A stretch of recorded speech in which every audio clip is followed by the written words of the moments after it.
Hey, what's up everybody, and welcome back to News Dose. So, I think that if you're an Xbox Game Pass subscriber, you might have noticed that the last 30 days has been a little strange. We're typically used to getting waves of announcements of about 5 to 10 games at a time, but that hasn't really been the case for the last 30 days or so, and some fans are growing just a little impatient.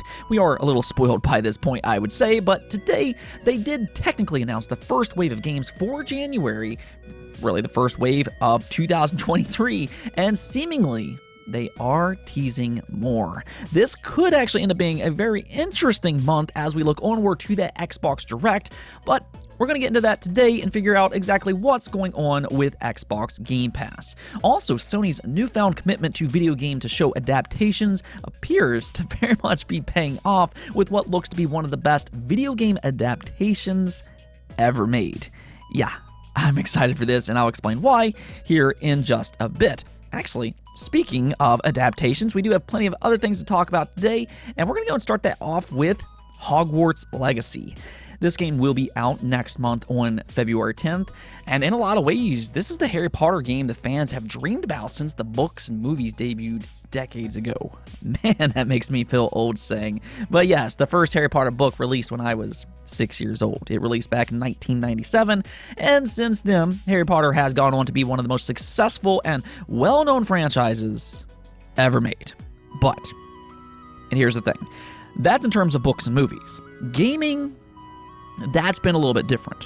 While there certainly has been some Harry Potter games in the past, actually I can even say that there's been some good Harry Potter games in the past, but these games most certainly have not been as ambitious as what we're seeing with Hogwarts Legacy. So now with all the technology that we have and with all the advancements that we've seen in gaming, we're truly going to be able to dive into the world of Hogwarts in this open world RPG. This is where we're really going to be able to immerse ourselves into this world. Again, the potential, it is certainly here. And in fact, Hogwarts Legacy, 1 month before it's even released, is already, yes, already topping the charts on Steam. This was posted up by Benji Sells, where he said this: Hogwarts Legacy is the #1 most wishlisted game on Steam. Pre-orders are ranking in the top 4 selling games on Steam 5 weeks before launch, and I'm hearing very strong things about console pre-orders. If quality is good, gargantuan launch incoming, easily one of the biggest of 2023. It is that last part there that I want to zero in on. We know that this is a massive IP in other forms of media. It's been very successful in terms of books. It's in the top selling every single year. It's been very successful when it comes to movie. But here we're already seeing just how that can translate over to video games with a real AAA budget. See, we've seen this happen with Insomniac's Spider-Man and just the insane amount of success it's had. But if Hogwarts Legacy reviews well, then we could see a similar thing happen here in 2023. I'd say if anything, this just kind of once again shows why game developers are committing to these licensed IP more. There's a lot of these games in development, and while these type of games may not have always had a good track record, it really seems like they've kind of figured things out here in recent years. Next up, we got a new breakaway studio to talk about, as some key talent from Playground Games, the studio behind the Forza Horizon series, have left to form their own studio by the name of Maverick. This includes the creative director Mike Brown, the executive producer Tom Butcher, the CTO Matt Craven, the content director Gareth Hardwood, and the audio director Fraser Strachan. Sorry if I'm not pronouncing that correctly. However, something that you can obviously see here is that there's some real talent here. And they've also grabbed some other people from Shark Mob and EA as an example. Now, with all that said, I'd say that there's really 2 parts of this story though. First is, how does this affect Playground Games? That's obviously a question that will pop up anytime key talent leaves a prominent studio, but I don't really think that this is going to change too much for Playground Games. The talent that left is coming from the Forza Horizon series, so this doesn't affect Fable, don't worry about that game. And when it comes to Forza Horizon, this is already a well-established series with a lot of talent that can come in and step up. In fact, and some people might not realize this, but this series has already changed creative directors a couple of times in the past with no decrease in quality. Forza Horizon 1, that was directed by Gavin Rayburn, then 2 and 3 by Ralph Fulton, and then lastly, 4 and 5, which was handled by Mike Brown. The thing that fans need to kind of understand is that you don't necessarily need to freak out when talent leaves a studio. Talent comes and goes in the game industry quite often, but when it comes to well-established studios with good cultures, you see them continuously shine regardless. Forza Horizon, that's had 3 different directors throughout its 5 games. God of War 2018 and then God of War Ragnarok, that had different directors. Uncharted 4, that had a different director from the first 3 games. The list just kind of goes on and on. So when people leave, it's nothing necessarily to overly concern yourself with. They more often than not seem to do just fine. As for the people leaving the studio, just kind of be happy for these creative people that are moving on to the next chapter of their life by forming their own studio. Be excited for them and about what they work on next with their new studio. The other and more important part about this story, however, is why did these people leave and what are they working on next? Well, from their own responses, which I will leave a link in the description below if you want to read the full story, but it does sound like they wanted to make more creative risks, and an opportunity simply presented itself to them. You can actually take a look here at Mike Brown's response, which says this: "As much as I had an amazing journey at Playground, I was asking myself, what's next? Do I stick with this fun, good job, or do I look for other opportunities? This opportunity came up. I was asked what my vision would be for a new studio, and it was lucky I had an idea in mind." So from the sounds of things, somebody actually approached them about the idea of this new studio. They didn't just up and leave because they were unhappy or something like that. You all know how the internet works, and immediately everybody just kind of assumes the worst, but that doesn't actually appear to be the case here.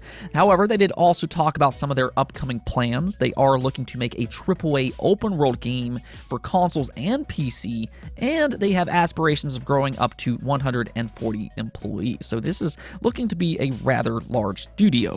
Now, we're probably still years and years away from actually seeing this game ourselves. This is really just kind of a thing on paper to be excited about, but at the same time, I think that this is yet another exciting independent studio to just kind of watch out for. Let's go and talk about Xbox Game Pass, though. They've had a bit of a strange month or so where they haven't really announced any games. December really is the first time in a long time that I can recall where they only announced one wave of games. It was just a little bit strange, but it just wasn't a typical month for them. So I think coming off the holiday period, fans were kind of expecting them to just absolutely unload. And well, that wait might actually be a little bit longer than expected. They did announce their first wave of games today, which, I mean, in terms of quality, you're talking about a premier lineup here. This includes Persona 3, Persona 4, and then Monster Hunter Rise, all of which will be releasing into Xbox Game Pass Day 1. Persona is releasing on January 19th, and then Monster Hunter Rise a day later on January 20th. Again, these are all absolutely fantastic games that fans are very much excited for, but, and here's kind of the issue some fans are having, we already knew about these games. I think that this is actually the first time that there's no surprises for Xbox Game Pass. Usually we get like 5 to 10 games per wave with some surprises along the way, but that's not the case here, and fans, they seem to be just a little bit confused by that. I think that one part that kind of shows just how spoiled we've become because, you know, all things considered, these are not just good games, but they're actually excellent games if you like the genres. I mean, not everybody's going to be a fan of these style of games, but I mean, Persona 4, you all have heard me praise this game for years now. I genuinely 100% believe that it's an all-time great JRPG. Seriously, go check this game out if you like this genre, please. And then for Monster Hunter Rise, this is an absolutely brilliant inclusion for Xbox Game Pass as well. It's a good action RPG that you can sink hundreds of hours into easily. It's highly addictive and a great cooperative experience on top of that. Still though, there's just no new surprises with this lineup of Xbox Game Pass games. But, hang on here, it seems like that they are teasing more incoming announcements. It has been spotted that the URL does actually say Wave 1, which means there will be a Wave 2 for January. It seems like they're maybe backloading things a little bit more here, but they also said this right at the end of their write-up. They say that we're just getting warmed up and we'll be back soon with more games, more perks, and more news. So I think if you look at things here, it does sound like they have more games planned for January. And I think with that in mind, you have to kind of look at that Xbox showcase, which is rumored to be on January 25th. There is a possibility that they have some more Xbox Game Pass announcements there, such as Age of Empires 2, as an example. We already know that that is supposed to release on January 31st, and I imagine they're going to talk about that at this showcase. If anything, though, even if there's not those typical surprises this month, just in terms of quality, there's definitely some good games here. Again, go check out Persona. Now, we also got an exciting update for The Last of Us HBO show. This show will be out next week on January 15th. And there's a lot of hype behind it, considering just how good that first game and its story is. But anytime it comes to adaptations, we kind of talked about this earlier, even with Hogwarts Legacy, but there's always that question on how will it translate, and whether or not Hollywood screws things up. We've seen them kind of mess things up time and time again. I'm looking at that recent Resident Evil Netflix show. It was terrible, but in this case, it's looking like The Last of Us is more than just a worthwhile adaptation. Reviews are rolling out now, and check this out. Over on Rotten Tomatoes, it currently has a 96% with 55 critic reviews. So that's absolutely outstanding alone. And if you look at the Metacritic as well, it also paints a very similar picture, as it has an 84 overall score with 23 reviews. Now, that's actually exceptionally high for a TV series. They are reviewed differently than games, as an example. Movie and show critics, they do seem to be, how do I say this? They seem to be much more critical than game reviewers. So when you see something above an 80, that's a really good sign for a TV series.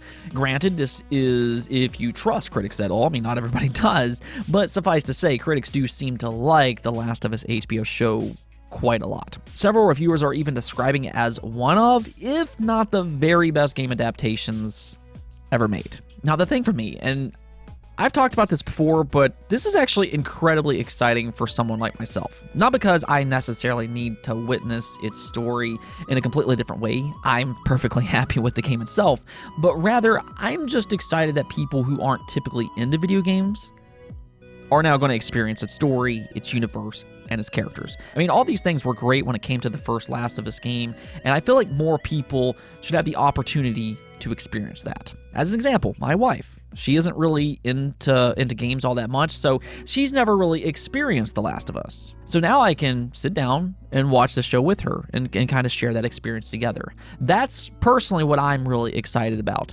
I mean, I'm hoping that this show is as good as advertised, because I really do want to watch it with her and show her why it's so good. Nonetheless, that's one of the great things about Sony's new initiative in adapting some of these games and movies or shows. Of course, they're doing this with several other IP, God of War, Horizon, and the list just kind of goes on and on. I mean, who knows if all of them will turn out great, but still, this is a good early sign for not just this game, but hopefully also with their future projects as well.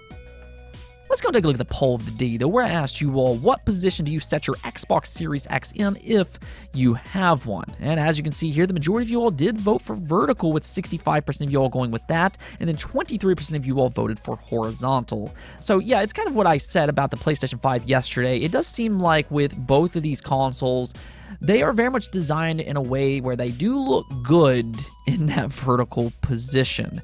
So I'm not surprised to see vertical win in both of these situations, but we are seeing with the Xbox Series X, more of you all are going vertical, and I do imagine that's because of the most recent news about the PlayStation 5 and its liquid cooling possibly leaking if it's set in its vertical position. So a little bit of a different circumstance here, but once again, for myself, I do have mine in horizontal. No, it doesn't look as slick or cool, but it just kind of fits better in my TV stand that way, and that's why I go horizontal. No doubt about it, though, they do look good in vertical, so I completely understand why the majority of you all did vote for that. Anyways, though, that's it for this episode, but if you liked the video, don't forget the bell notification and subscribe button for more content just like this. Also, if you'd like to support the channel through Patreon, thank you for making this content possible. Peace out.